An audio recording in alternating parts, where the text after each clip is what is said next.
घोषणा देऊन त्यांचं स्वागत करू। छत्रपती शिवाजी महाराज की। हा आवाज कुणाचा? शिवसेना प्रमुख मान्य बाळासाहेब ठाकरे यांचा, माननीय उद्धवजी ठाकरे यांचा, माननीय आदित्यजी ठाकरे यांचा। आता सगळ्यांनी शांत बसा। मला 10 मिनिटाचा वेळ दिलेला आहे, पण मी 2च मिनिटं बोलणार आहे। आणि मला आता वैभव वाघने असं सजेशन केलं की विधान परिषदेत जो डायलॉग म्हटला तोच इथं मनाने संपवून टाक भाषण। तो काही डायलॉग नव्हता वैभवजी, ती अशी इथून बेंबी पासून हृदयातून निघलेली होती। आणि मी अजूनही सांगतो की त्या विषयावर मी माफी मागितलेली नाही, मी दिलं ते दिलं, शिवसैनिक म्हणून दिलं हे मी स्पष्टपणे सांगतो। कारण जे लोक शिवसेना भवनावर चालून यायची गोष्ट करतात त्यांचे बोट तोडलेच पाहिजे। गनिमत ते काम राहिलं, कारण ते सभागृहात होतं, सभागृहाच्या बाहेर असतं तर तेही काम झालं असतं 100%। आणि म्हणून हाती घेऊन मशाल रे पाप जाऊ खुशाल रे हा विषय। मग आपल्याला सगळ्यांना उद्धवजी ठाकरे साहेबांचं भाषण ऐकायचं आहे, त्यामुळं मला भले वेळ दिला असेल पण मी हा वेळ मुळीच घेत नाही। पण तो संभाजीनगरचा विचार केला आणि महाराष्ट्राचा विचार केला तर आज सगळीकडे पाप पाप आणि पाप आहे। केंद्र सरकार असो राज्य सरकार असो, या राज्यात पापाशिवाय कोणत्याही गोष्टी करत नाही अशा प्रकारची स्थिती आहे। जनतेला दिवसा डवळ्या फसवलं जातं, खोट्या घोषणा दिल्या जातात, राज्याच्या तिजोरीत खडखडाट आहे तरी मोठ्या मोठ्या घोषणा दिल्या जातात। मग तो मोठी भ्रष्टाचार आजच्या घडीला महाराष्ट्रात आहे। शेवटचा आठवडा अधिवेशनाचा बाकी, त्यामुळे हा सगळा भ्रष्टाचार शेवटच्या आठवड्यात निश्चित या महाराष्ट्रात आम्ही मांडणार आहोत। परंतु हे महाराष्ट्र आताच्या घडीला जर बघितलं तर शेतकऱ्यांच्या 6,500 आत्महत्या हे सरकार महाराष्ट्रात आल्यापासून झालेलं आहे। जर ॲव्हरेज काढलं ते सरकार आल्यापासून दररोज 9 आत्महत्या या महाराष्ट्रात होतात। हे महाराष्ट्र कर्जाच्या खाईत बुडालेलं आहे। संभाजीनगरचा विचार केला तर उद्धवजी ठाकरे साहेबांचं सरकार असताना या शहरामध्ये 2,500 कोटी रुपये दिले गेले होते। पण हे सरकार बदलल्यानंतर या शहराची जी पाणी पुरवठ्याची योजना होती, या योजनेला त्यावेळेस उद्धवजी ठाकरे साहेबांचं सरकार होतं, तर जो महानगरपालिकेचा वाटा आहे तो राज्य सरकारने भरण्याचं कबूल केलं होतं। पण आजही ही पाणी पुरवठ्याची योजना आपल्या इथलं आताचं हे गद्दाराचं राज्य सरकार हे करायला तयार नाही। मला वाटतं या संभाजीनगरात गॅसची लाईन येणार होती, डॉक्टर भागवत कराड मोठ्या घोषणा देत होते, इथं पत्रकार आहेत की पहिले गॅस लाईनची येते का अन्य काही येतं अशा प्रकारची घोषणा केली जात होती। ही गॅसची पाईपलाईन कुठं अडली हा माझा या सरकारला सवाल आहे।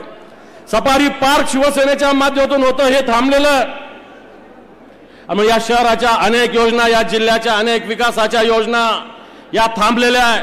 उद्धवजी ठाकरे साहेबांनी मराठवाडा वॉटर ग्रीडच्या रूपाने पैठण असेल, गंगापूर असेल, वैजापूर असेल या ठिकाणी जवळपास 1100-1200 कोटी रुपयाच्या योजना दिल्या होत्या। कन्नड सारख्या ठिकाणी जवळपास 350-450 कोटी रुपयाचे विकास कामं केले होते। या संभाजीनगरात 2,500 कोटी रुपयाचे कामं केले होते। मला असं वाटतं आताचं सरकार या जिल्ह्यात असो की या राज्यात असो पाप आणि पाप करतं। आणि हे पाप जाळायचं आपल्याला। आपण या संभाजीनगरातले सगळे गटप्रमुख आहेत, 3058 बूथ या संभाजीनगरात आहे।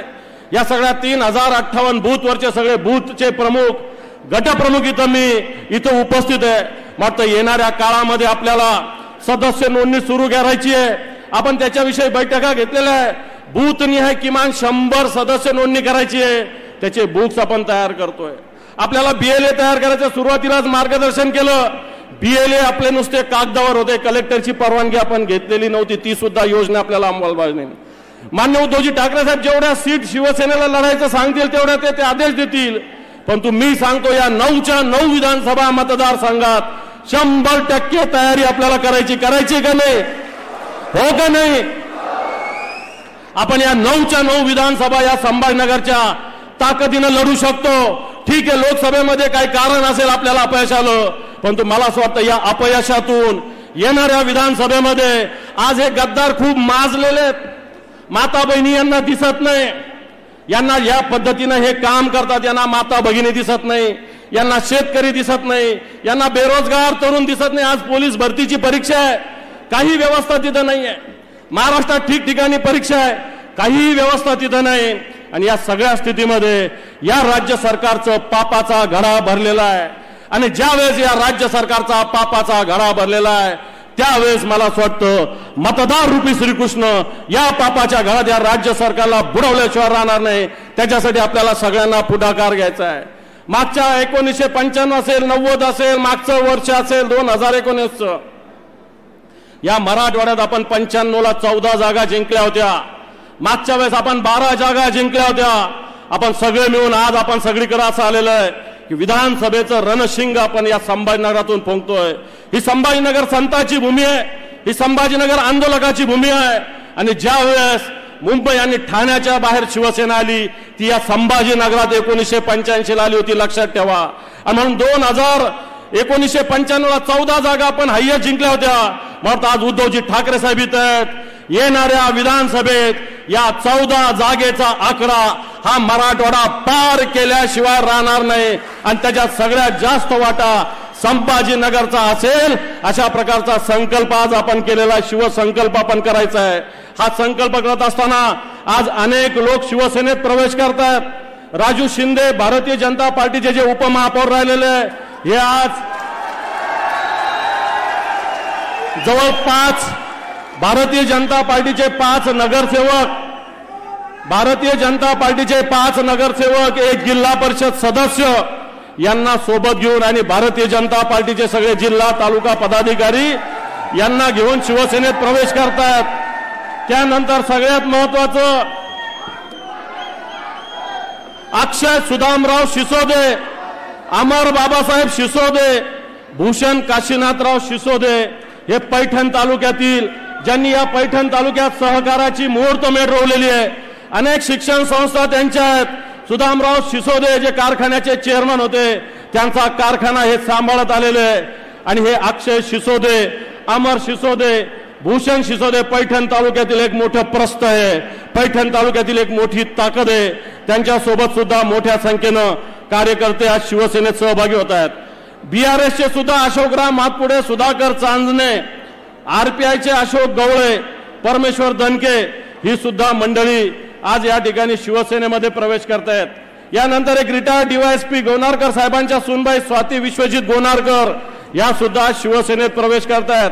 राष्ट्रवादी काँग्रेसचे काम करणारे अजितदादा पवारच्या गटाचे सरचिटणीस प्राध्यापक पंडित क्षीरसागर हे सुद्धा शिवसेनेत प्रवेश करणार आहे. त्याचप्रमाणे लोक जनशक्ती पार्टीचे विजयकुमार दाभाडे आणि त्यांचे सहकारी सुद्धा शिवसेनेत प्रवेश करणार आहे. अशोक बातकुळे, सुधाकर चांदणे यांचं नाव मी सांगितलेलं आहे. त्यानंतर आशिष सूर्यवंशी, दीपक सिसोदे हे सुद्धा प्रवेश करतायत. त्यानंतर संभाजीनगर पूर्व मतदारसंघातले अशोक गायकवाड आणि त्यांचे सर्व शेकडो सहकारी हे सुद्धा शिवसेनेत प्रवेश करतायत. मला वाटतं बऱ्याच जणांची स्वागताची इच्छा आहे. बऱ्याच जणांचे अनेक या ठिकाणी शिवसैनिकांनी बराच मोठा संकल्प केला आहे. प्रफुल्ल मालाने जे शिवसेना देऊन त्यांचं स्वागत करू